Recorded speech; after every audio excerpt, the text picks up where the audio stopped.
అంటే నీ అనుభూతిలో అనుభవంగా ఉన్నట్టే, అనుభవంలో అనుభూతిగా ఉన్నవే, ఎరుగుతో ఉన్నవే, జ్ఞానంతో ఉన్నవే, స్మృతితో ఉన్నవే, శబ్దంతో ఉన్నవే, భావంతో ఉన్నవే నువ్వు అనుభవిస్తున్నావు. ఈ అనుభవం సహజ, అనుభవం సహజమే. అనుభవం ఉన్నదన్నా లేదన్నా ఎరుక ఉండాలి. ఎరుక లేకుండా, సహజ జ్ఞానం లేకుండా, సహజ భావం, సహజ శబ్దం లేకుండా, సహజ గమనికం లేకుండా నేను నాన్న శబ్దం ఎలా చేస్తావు? ఇవన్నీ కూడా నానార్థాలు కూడా చేసేవి కాదు. అందుకే చేస్తావు.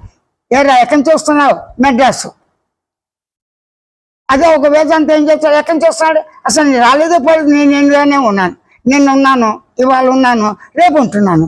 3 కాలాల 3 వస్తువులు ఉంటున్నాను. మరి 3 కాలాల 3 వస్తువులు ఉంటే మరి దేహం పోయినప్పుడే, అవును దేహం ఉన్నప్పుడు నేనున్నాను, దేహం పుట్టకముందు ఉన్నాను, దేహం ఉన్నప్పుడు నేనున్నాను అని అనుభవంలోనే దేహం వచ్చిపోకడా రాకడా జనమనాలు తెలుస్తున్నాయి కదా. అంటానికి ఒక ఎరుక ఉండాలి కదా. ఎరుక లేకుండా సృష్టి వచ్చిపోతుంది. ఆ కుండలు వస్తున్నాయి పోతున్నాయి, బళ్ళు వస్తున్నాయి పోతున్నాయి, సుఖ దుఃఖాలు వస్తున్నాయి పోతున్నాయి, ఎవరైనా చెప్తారు చెప్పలేదు. అంటే ఇవన్నీ చెప్పేవి, వినేవి, దర్శించేవి అన్ని పదార్థాలే. ఆ పదార్థానికి గ్రహించే లక్ష్యం లేదు. తాను గుర్తించి గమనించి తెలుసుకుని ఎరుక లక్ష్యంతోనే, లేక సాక్షి చైతన్యంతోనే, లేక సహజ జ్ఞానంతోనే, లేక సహజ స్మృతితోనే, సహజ భావంతోనే నేను ఉన్నానని దేహాన్ని అనుభవిస్తోంది.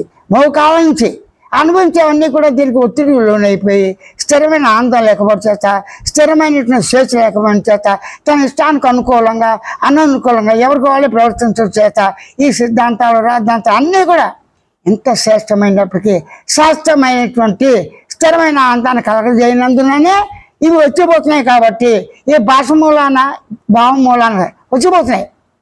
ఆ వచ్చిపోయేవి నీవు ప్రతిబంధకం అనుకున్నా, అనుభవంలో ఉన్నా లేకపోయినా ప్రతిబంధకం అనుకునే కన్నా నీకు ఆనందం కావాలిగా. ఆనంద పదాన్ని ఎత్తుకో. ఆనందంగా ఉన్నాను, ఆనందంగా ఉన్నాను ఎరుకుతో, హాయిగా ఉన్నాను ఎరుకుతో, పరమానందంతో ఉన్నాను ఎరుకుతో, సుఖం నిత్య సుఖంతో ఉన్నాను ఎరుకుతో, అదే ఎరుకుతో గమనించాను, ఆనందాన్ని గుర్తించాను. అలాగా మాటలే అనుకో. నువ్వు అనుకోకర్ల. కానంటే అనుభూతులు అన్నీ కూడా సహజంగానే నిద్రపోయిన తదనంతరం, కళ తదనంతరం, మేలుకొచ్చిన ఈ 3 వస్తువులు ఉన్నా లేకపోయినప్పటికీ నేనున్నానని నువ్వు అనుకోవటం సహజం కదా, భావించడం సహజం కదా, గుర్తించడం సహజం కదా. అన్నీ సహజంగా ఉన్నప్పుడు ఈ సహజమైన వాటిని వెతకక్కర్లేదుగా. మూలాలు వెతకక్కర్లేదు, సహజాన్ని వెతకక్కర్లేదు.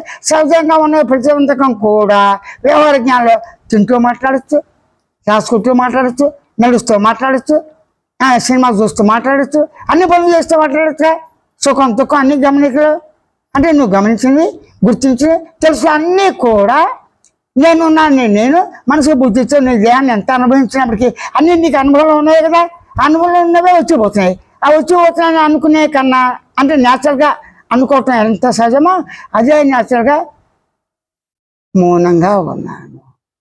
మౌనం ఉనికితో ఉంది, మౌనం అనుభవంతో ఉంది, మౌనం ఆనందంతో ఉంది, మౌనం పరిపూర్ణంగా స్వేచ్ఛగా సహజంగా ఉంది అని స్వయంగా గుర్తించి గమనించి తెలుసుకోవటానికి పరిపూర్ణంగా స్వతసిద్ధంగా ఉన్న దాన్ని ఉన్నట్లుగానే యథాతథా గమనించి గుర్తించి తెలుసుకుని ఊరక ఉండటమే ఇది నిర్గుణ చైతన్య. ఉన్నదాన్ని ఉన్నట్లుగానే గ్రహించి స్వానుభవంతో, స్వానందంతో, స్వానంద మౌన పరిపూర్ణ సత్యాన స్వరూపంగా ఉండుటను మాత్రమే సరళంగా, శుద్ధిగా, స్పష్టంగా విజ్ఞప్తి చేస్తున్నాడు, ప్రతిపాదిస్తున్నాడు నిర్గుణ.